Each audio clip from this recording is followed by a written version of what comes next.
하나님 말씀은 신약성경 마가복음입니다. 2장 1절부터 12절까지 말씀입니다.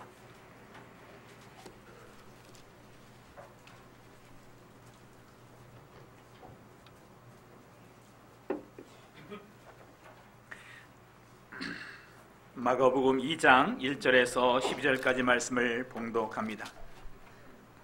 수일 후에 예수께서 다시 가버나움에 들어가시니 집에 계시다는 소문이 들린지라 많은 사람이 모여서 문 앞에까지도 들어설 자리가 없게 되었는데 예수께서 그들에게 도를 말씀하시더니 사람들이 한 중풍병자를 네 사람에게 메워가지고 예수께로 올세 무리들 때문에 예수께 데려갈 수 없으므로 그 계신 곳에 지붕을 뜯어 구멍을 내고 중풍병자가 누운 상을 달아내리니 예수께서 그들의 믿음을 보시고 중풍병자에게 이르시되 작은 자야 내 죄사함을 받았느니라 하시니 어떤 서기관들이 거기 앉아서 마음에 생각하기를 이 사람이 어찌 이렇게 말하는가 신성모독이로다 오직 하나님 한 분 외에는 누가 능히 죄를 사하겠느냐 그들이 속으로 이렇게 생각하는 줄을 예수께서 곧 중심에 아시고 이르시되 어찌하여 이것을 마음에 생각하느냐 중풍병자에게 내 죄사함을 받았느니라 하는 말과 일어나 내 상을 가지고 걸어가라 하는 말 중에서 어느 것이 쉽겠느냐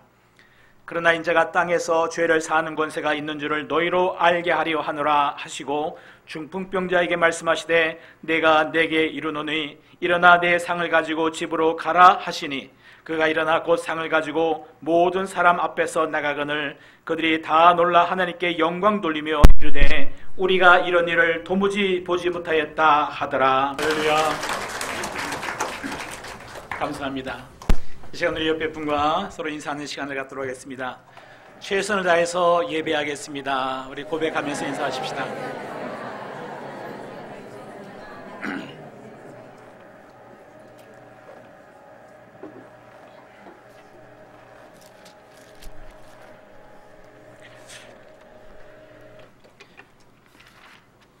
오늘 말씀, 본문 말씀 누가복음 2장 1절에서 12절까지 말씀을 통해서 예수님의 활동하신 이야기를 우리가 볼 수 있습니다. 이 말씀을 통해서 내 죄사함을 받았느니라 라는 제목으로 말씀을 드리겠습니다.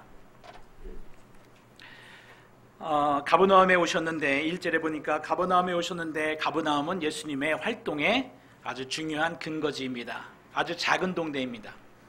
작은 동네이다 보니까 소문이 금방 퍼지고 예수님께서 계시다라는 소문이 들리자 많은 사람들이 몰려서 예수님의 말씀을 듣고자 하였습니다.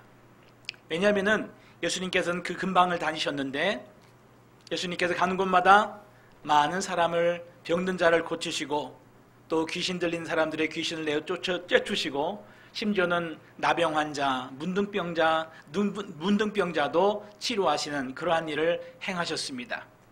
그리고 그의 말씀이 참 지혜롭고 그의 말씀이 능력 있다라는 소문이 들리게 됐습니다. 그래서 가버나움의 한 집에 들렸을 때에 그 동네 사람들이 많이 몰려와서 예수님의 말씀을 귀 기울여 듣게 됩니다. 2절 말씀에 보면은 문 앞에까지 사람이 가득 차서 집 안에는 사람이 들어갈 수가 없게 되었다라고 말씀하고 있습니다. 예수님께서는 그들에게 다른 말씀을 전한 것이 아니라 하나님의 말씀을 전해주셨습니다. 하나님의 말씀이 그전에는 참 지루하고 힘들었는데 예수님의 말씀을 들으니까 하나님의 말씀이 너무 재밌고 너무 감동이 되고 너무 은혜가 되는 것을 사람들이 느끼게 됩니다. 예수님은 가는 곳마다 오직 하나님의 말씀을 전하십니다. 치유가 일어나고 기적이 일어나고 또 귀신이 쫓겨나가지만 그러한 일이 모두가 다 하나님의 말씀을 통해서 이루어지는 것을 사람들은 보게 되는 것입니다. 그래서 가는 곳마다 예수님의 말씀을 듣고자 하는 사람들이 넘쳐났다라는 것을 말씀을 통해서 볼 수가 있습니다. 그런데 똑같은 하나님의 말씀을 전하는데 왜 예수님의 말씀 그렇게 권능이 있고 지혜가 있고 그렇게 힘이 넘쳤을까요? 그리고 그 말씀에 권능이 있어서 병자들이 일어나고 마음에 상한 자들이 치유함을 받고 그런 변화가 어떻게 일어났을까요? 정말 예수님의 말씀은 능력이 있었습니다. 왜 하나님의 그 예수님의 말씀에는 지혜와 능력이 있을까요? 우리도 하나님의 말씀을 듣고 있습니다. 그리고 우리도 하나님의 말씀을 전하는 자가 되어야 되겠습니다. 우리에게도 예수님처럼 그 지혜와 능력이 넘치는 그런 말씀을 전할 수 있기를 바랍니다. 그런데 예수님은 하나님의 아들이셨습니다. 예수님을 말씀이 육신이 되어서 인간으로 오신 바로 예수님이다 라고 이렇게 말씀하고 있는 것을 볼 수가 있습니다. 그 말씀이 육신이 되어서 사람의 모양으로, 아니 사람의 모양이 아니라 완전한 사람으로 우리 가운데 오신 분을 인자다라고 이렇게 표현을 합니다. 말씀이 육신이 되어서 사람 가운데 우리에게 오신 예수님, 그 예수님은 자신의 생명을 우리를 위하여서 십자가에서 못 박혀 그 생명을 우리에게 쏟으실 그러한 계획을 가지고 우리에게 오신 하나님이시다라는 것을 우리는 잘 알고 있습니다. 그렇기 때문에 그분의 말씀 속에서는 똑같은 말씀을 전하지만 그 말씀에는 능력이 있었고 권세가 있었고 사랑이 있었습니다. 그렇기 때문에 그 말씀을 통하여서 많은 병든 자들이 일어나게 되었고 마음 상한 자들이 고침받게 되었고 소망을 가지게 되었고 삶을 바로 고칠 수가 있는 그런 능력을 힘있게 되었다라는 것을 볼 수가 있습니다. 오늘 말씀을 통해서 예수님께서 한 중풍병자를 만났는데 어떻게 말씀을 사용하셔서 이 중풍병자가 일어나게 되고 삶을 회복하게 되었는가, 이 과정에 우리가 함께 참여해 볼 수 있기를 바랍니다. 오늘 말씀처럼 3절에 보니까 한 중풍병자가 예수님을 찾아오는데 그 집에 사람들이 너무 많은지라 그 집에 들어갈 수가 없어서 그 친구들이 4명의 들것을 가지고 4명에서 이 중풍병자를 들고 왔는데 들어갈 수가 없어서 이제 뒤를 돌아서 지붕 위에 올라가서 지붕을 뜯어내고 이 친구를 상에다가 끈을 매달아서 예수님 앞으로 내려줍니다. 예수님께서 이 모습을 보시고 그 중풍병자를 자세히 들여다보시고 예수님께서 이런 말씀을 하십니다. 작은 자야, 여기 오늘 5절 말씀에 보면은 작은 자야 내 죄사함을 받았느니라 예수님께서 선포를 하십니다. 중풍병자는 지금 왜 예수님 앞에 중풍병자가 왔을까요? 중풍병을 고침받기 위해서 아마 왔을 것입니다. 그런데 예수님께서는 그 사람에게 내 죄사함을 받았느니라 라고 이렇게 말씀을 선포하고 있는 것을 볼 수가 있습니다. 죄사함을 받아라가 아니라 이미 너의 죄사함을 받았느니라 라고 이렇게 선포하시는 것을 볼 수가 있습니다. 우리 기독교 신앙에서 정말 중요한 것 중에 하나가 죄사함의 은총을 누리는 것입니다. 먼저 죄사함에 대해서 말씀을 드리고 그 다음에 진행을 해보도록 하겠습니다. 그런데 죄사함의 은혜를 주시길 원하시는데 예수님께서 이 사람을 가만히 바라보시면서 그 사람에게 믿음이 있는 것을 보시고 라고 말합니다. 그들의 믿음을 보시고 라고 말합니다. 친구들의 믿음을 보고 그 다음에 이 중풍병자의 믿음을 보고 작은 자야 라고 이렇게 말합니다. 아마 믿음이 크지 못했던 모양입니다. 믿음이 지극히 작았던 모양입니다. 그럼에도 불구하고 예수님 앞에 나왔기 때문에 믿음을 보시고 예수님께서 그에게 선물을 주시는데 내 죄사함을 받았느니라 선포하게 됩니다. 여러분, 믿음으로 이 죄사함을 받았습니다. 그럼 여러분은, 우리 성도님들은 믿음이 있습니까? 세상에 믿음이 없는 사람은 없습니다. 예를 들어서 예전에 제가 제주도를 갔다 오는 그럴 때가 있었는데 예쁜 시계를 샀습니다. 가져와서 집에 있었던 그때 초등학교 때인가 그때 우리 딸에게 이 시계를 선물로 주었습니다. 그랬을 때 제 딸이 어떻게 했을까요? 아빠가 주는 것이기 때문에 그 시계 선물을 기쁘게 받았습니다. 믿음이라는 것은 무엇이냐라고 했을 때에 은혜로 주는 것, 선물로 주는 것을 내게 주시는 거구나, 이것을 기쁘게 받는 것입니다. 그런데 그 시계를 받기 전에 그게 진짜야? 가짜야? 그게 뭐 혹시 잘못된 거 아니야? 나를 뭐 어떻게 잘못하려 하는 거 아니야? 하면서 의심하면서 못 받는 자녀들은 없을 것입니다. 근데 왜 그것을 왜 기쁘게 받을까요? 나를 사랑하는 아빠가 그 시계를 나에게 선물로 주는 것이기 때문에 그것을 내 것으로 받아내는 것입니다. 어머니가 밥을 주실 때 그 밥을 맛있게 내 것으로 받는 것입니다. 왜 받아요? 은혜로 받는 것이고 선물로 받는 것입니다. 믿음이라는 것은 이렇게 쉬운 것입니다. 나를 사랑하시고 나를 구속하시고 하나님께서 내게 주시는 선물을 아무 나에게는 공로가 없고 나에게는 자격이 없을지라도 하나님께서 나를 사랑하셔서 나에게 선물로 주시는 것을, 은혜로 주시는 것을 아무 조건 없이 마음을 열고 감사합니다 하고 받을 수 있는 것, 이것이 바로 믿음입니다.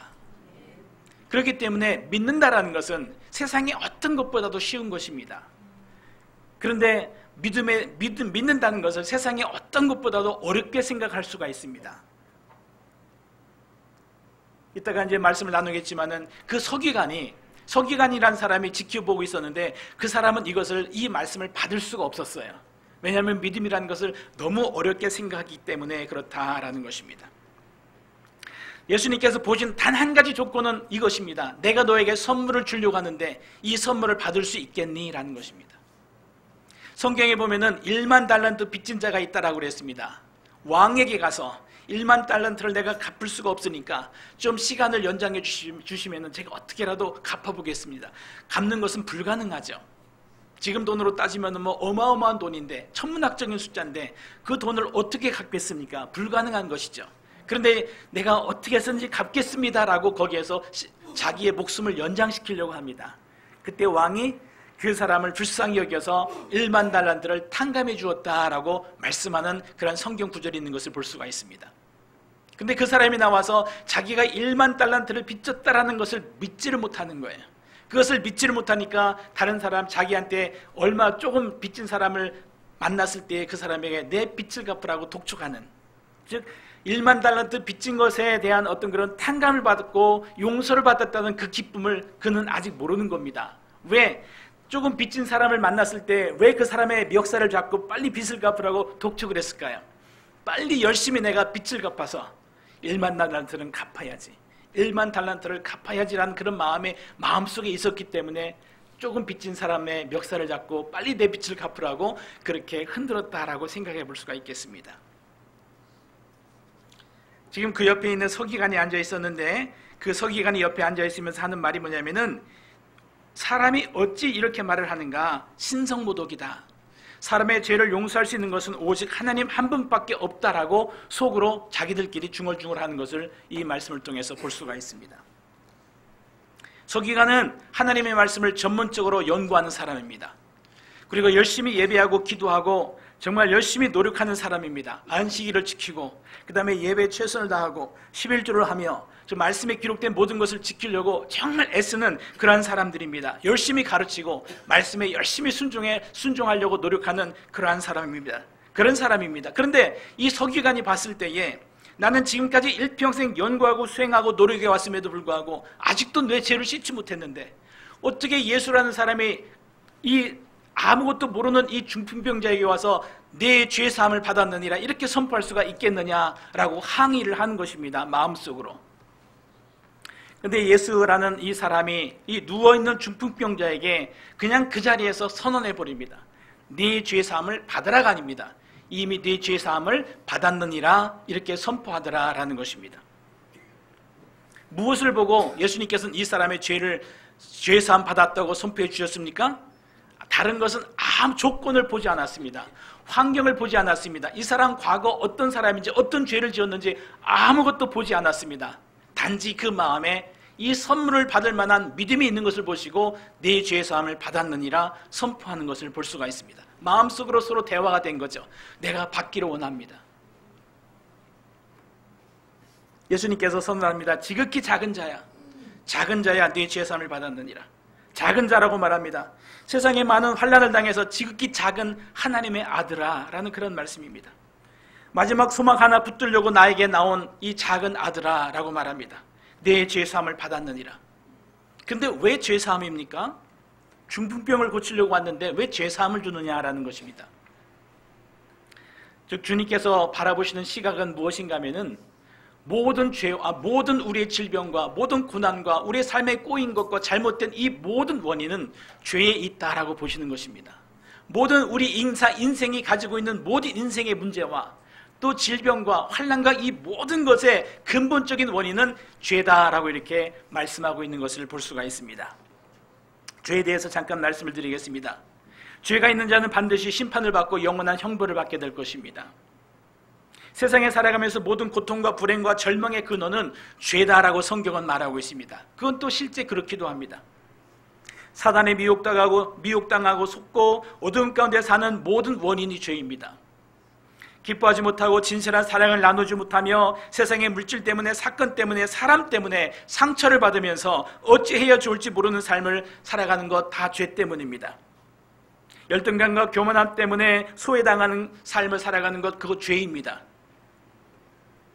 사랑해야 할 사람, 남편, 아내, 자식, 부모를 진실로 사랑하지 못하고 깨어지고 상처투성이의 삶을 살아가는 것, 그거 죄 때문에 그런 겁니다.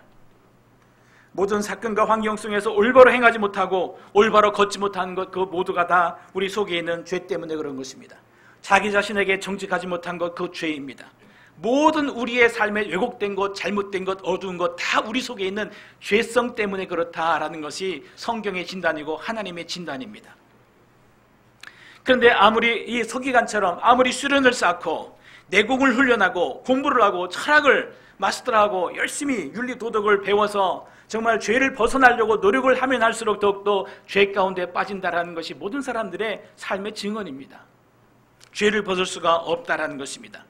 이 모든 것의 종합 세트로 그것을 안고 자리에 누워있는 사람이 바로 이 중풍병자인 것 같습니다. 육신까지 병들어서 꼼짝 못하고 누워있는 신세로 놓이는 것이 바로 이 중풍병자다라고 볼 수가 있겠습니다. 중풍병자가 예수님에게 나왔을 때에 예수님이 누군지 잘 모릅니다. 그분이 어떤 일을 행했는지 잘 모릅니다. 그런데 단지 소문만을 듣고 왔을 뿐입니다. 저 사람의 말을 한번 믿어봐야지 하면서 단지 그 마음을 열고 이 사람의 말을 받아들였을 뿐입니다. 그런데 거기에서 역사가 일어나는 것이죠. 서기관의 이야기를 다시 한번 하겠습니다. 그 사람은 종교 전문가입니다. 그런 사람의 입장도 한번 이해는 할 수가 있습니다. 자신은 평생을 노력했는데 하나님 앞 평생을 노력했음에도 불구하고 하나님 앞에 여전히 부족한 죄인이다라는 그런 마음을 벗어날 수가 없습니다. 어떻게 죄를 사하며 어떻게 죄를 해결할 수가 있느냐? 그것은 신성모독이다라고 잘라서 말합니다. 하나님께서만이 죄를 해결해 줄 수 있는데 세상에는 하나님을 만난 사람이 아무도 없다라는 것이죠. 그러니까 하나님을 만날 수가 없으니 세상에서 죄 사함을 받을 수 있는 사람이 아무도 없다라는 그런 절망 가운데 이 사람이 있다라는 것입니다.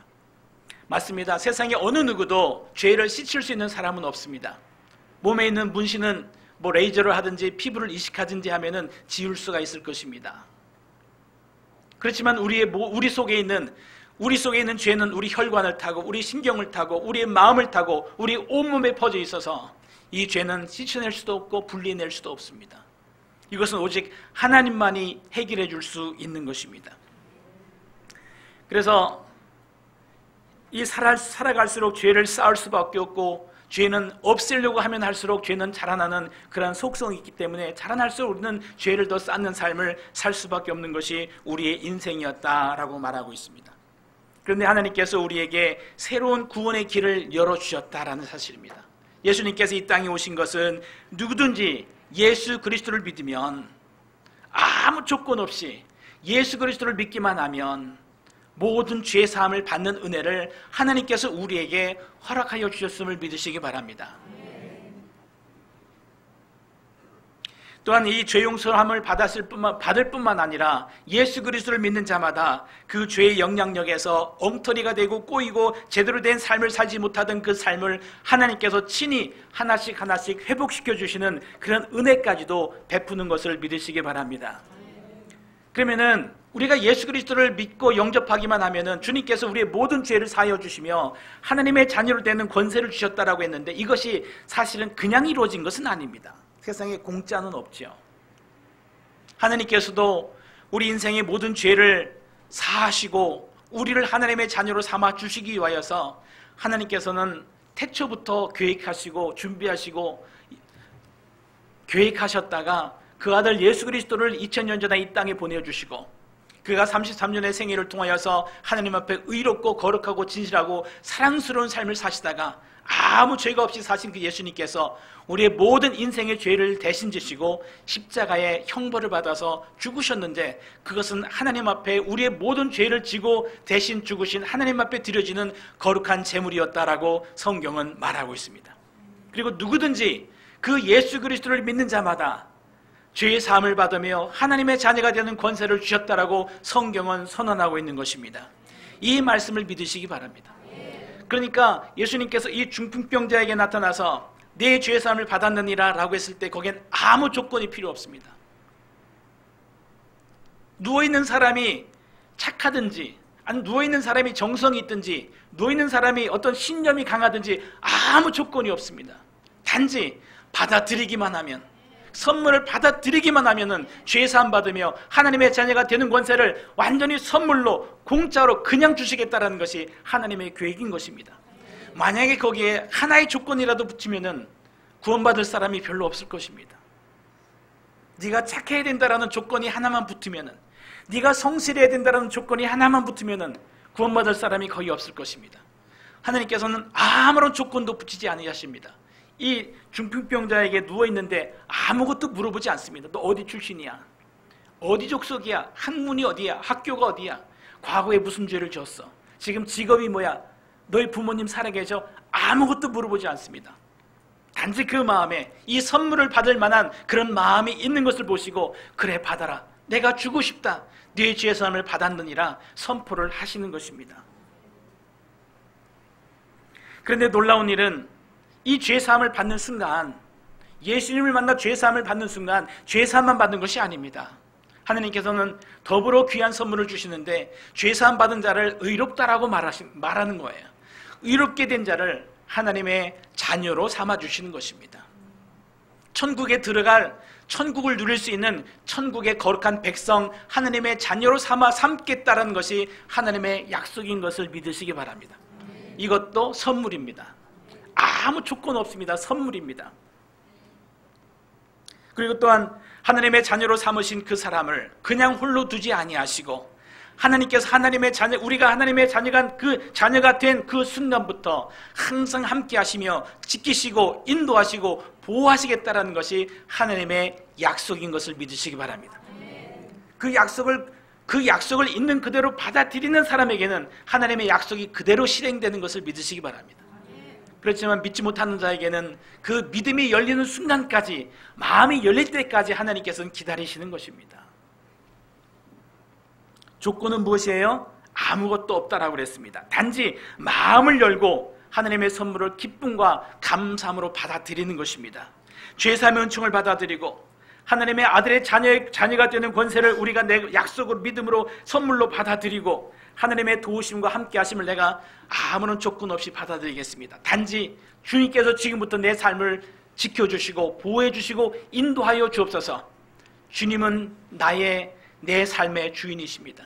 예수님은 내 삶의 주인이십니다. 지금까지 내가 내 삶을 주장하고 살아왔을 때는 나는 죄 가운데 아무 목적 없이 헤매며 죄 가운데 어두움 가운데 살았지만, 이제부터는 내 삶을 주님께서 인도해 주시고 주님께서 주장해 주시고 말씀해 주시옵소서. 내가 믿음으로 주님을 받아들입니다 라고 했을 때에 하나님께서는 그 순간 그 자리에서 하나님의 자녀가 되는 권세를 주시는 것을 믿으시기 바랍니다. 이 시간에 아직도 내 마음에 예수 그리스도를 영접하지 못한 사람이 있다면 그냥 믿음으로 받아들이시길 바랍니다. 선물입니다. 아무 조건이 없습니다. 그리스도를 나의 삶의 주인으로 영접하겠습니다. 내 죄를 사해 주신 주님, 영원히 나를 인도하여 주옵소서라는 그런 고백만 있으면 됩니다. 우리 모든 성도님들 한번 따라해 보시기 바랍니다.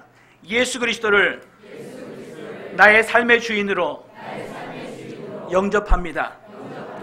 내 죄를 사하신 주님, 영원토록 나를 인도하여 주옵소서. 주님께서 어디까지 인도해 주실 것 같아요?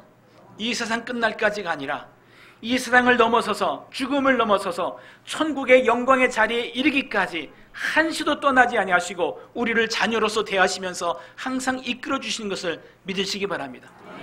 하나님의 약속입니다. 이 계약이 중풍병자와 예수님 사이에서 순간에 아무런 대화가 없었음에도 순간에 형성이 된 것입니다. 계약이 맺어진 거예요. 마음과 마음이 통하기 때문에. 그러자 예수님께서 다시 선포하십니다. 이제는 중풍병을 일으키시는 것이죠. 일어나라 라고 선포하십니다. 죄로 말미암아 주저앉았던 삶에서, 절망했던 삶에서, 무능으로 떨어졌던 삶에서 즉시 일어나라 예수님께서 선포하십니다. 일어나라 선포하십니다. 그러자 이 중풍병자가 일어납니다. 이 중풍병자가 일어나는 조건은 아무것도 없습니다. 그의 의지가 강한 것도 아닙니다. 그가 신념이 있는 것도 아닙니다. 그가 노력이 있었던 것도 아닙니다. 단지 한 가지, 주님의 말씀을 믿고 의지하는 것, 이것 하나입니다. 즉 다시 말하면 주님의 말씀 자체의 능력이 있더라라는 것이에요. 주님의 말씀을 받아들이니까 주의 말씀의 능력이 있더라는 것이에요. 성경에 보면 하나님께서 말씀으로 세상을 창조하시고, 말씀으로 사람을 빚으시고, 말씀으로 모든 역사를 주관하시고, 모든 것이 하나님의 권능의 말씀으로 이루어진 것을 볼 수가 있고요, 말씀이 육신이 되어서 오신 분이 바로 예수님이시다라는 것입니다. 그 예수님께서 말씀으로 이 사람의 심령에 말씀을 넣어주니까, 그 말씀을 의심 없이 받아들이니까 그 말씀이 능력이 되어서 이 사람을 그 사망과 그 절망에, 그 무능에서 이 사람을 일으키더라라는 것이에요. 무엇이 일으켜요? 말씀이 일으키더라라는 것입니다. 하나님의 말씀이 내 마음에 떨어지는 순간, 하나님의 말씀이 내 마음에서 깨달아지는 순간, 그것이 믿어지는 순간 하나씩 하나씩 우리의 삶에 빛이 비춰지고, 우리의 삶에 힘이 생겨주시고, 우리의 삶에 소망이 생기고, 우리의 삶에 어그러진 다리가 일으켜 세워지면서 올바른 길을 걸어갈 수 있도록 말씀의 능력이 되는 것을 믿으시기 바랍니다. 우리를 죄의 성질에서, 악한 습관에서 벗어나게 할 수 있는 것, 세상에 아무것도 없어요. 우리의 노력으로 이루어질 수 있는 것이 아니에요. 누가 도와줘서 될 수 있는 것이 아니에요. 오직 하나님의 말씀의 능력으로 우리가 죄와 악한 성질에서, 거기에서 벗어날 수가 있는 것을 믿으시기 바랍니다. 죄를 씻으려고 노력하지 마세요. 어떻게 해야 돼요? 말씀을 붙들고 일어나세요. 하나님의 말씀을 믿고 일어나세요. 이것밖에는 다른 것은 능력이 없습니다. 오직 예수님께서만, 하나님께서만 나의 죄를 깨끗하게 하실 수 있는 것을 믿으시기 바랍니다. 주님께서도 말하면 네 상을 들어라 라고 말합니다. 네가 지금까지 의지해왔던, 기대해왔던 그 상을 들고서 집어치우러 가라라는 것입니다. 지금 우리의 삶을 지탱하고 있는 마지막 그 상은 무엇입니까? 우리가 지금 아직도 기대고 있는 마지막 자존심은 무엇입니까?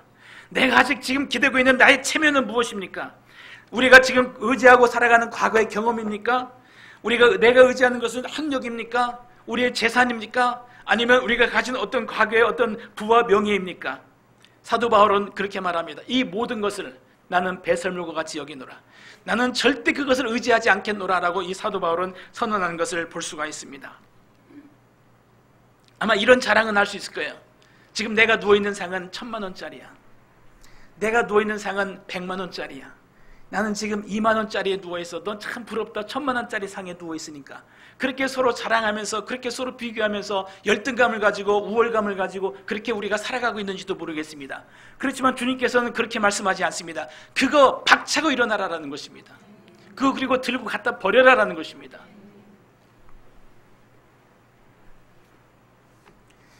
왜 버립니까? 버린다라는 것은 다른 의미가 아니라 이제부터는 오직 하나님의 말씀을 의지하여서 주님의 인도하심을 따라서만 살겠습니다라는 그런 의미가 되는 것입니다. 그러면서 걸어서 집으로 가라라고 말씀하고 있습니다.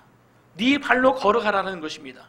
네 발로 걸으라는 것은 어떤 의미가 있겠습니까? 이제는 너의 삶을 살아라라는 것입니다.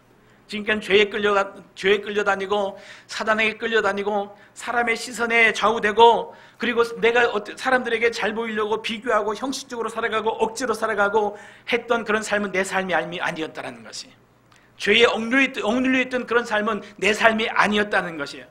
그거는 구원이 이루어지지 않는 삶이고, 그거는 진리의 삶이 아니고, 그거는 천국 가는 삶이 아니고, 하나님께서 기뻐하는 삶이 아니었다는 것이에요. 이제는 주님과 함께 걸어가는 삶이 어떤 환경 속에서 걷든, 이제는 주님과 함께 걸어가면은, 말씀 안에서 걸어가면은 그 삶은 기쁨이 될 것입니다. 그 삶에는 감사가 넘칠 것입니다. 그 삶은 천국으로 가는 삶이 될 것입니다. 왜요? 내 능력은 없어요. 왜 그렇게 가능합니까? 주님께서 한 걸음 한 걸음 내 손을 붙잡고 인도해 주시기 때문에 그렇다라는 것입니다. 눈에 보이진 않습니다. 이거는 눈에 보이는 것이 아닙니다. 마음을 열고, 영으로 마음을 열고, 이것은 믿음으로 보는 눈으로만 보이는 세계입니다. 무엇이 믿는 구석에 있어서 우리가 그렇게 살아갈 수가 있습니까?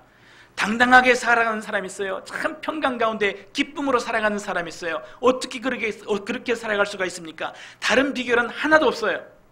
단지 주님께서 함께 하시는 것을 믿을 뿐이에요. 그리고 주의 말씀을 듣는 거예요.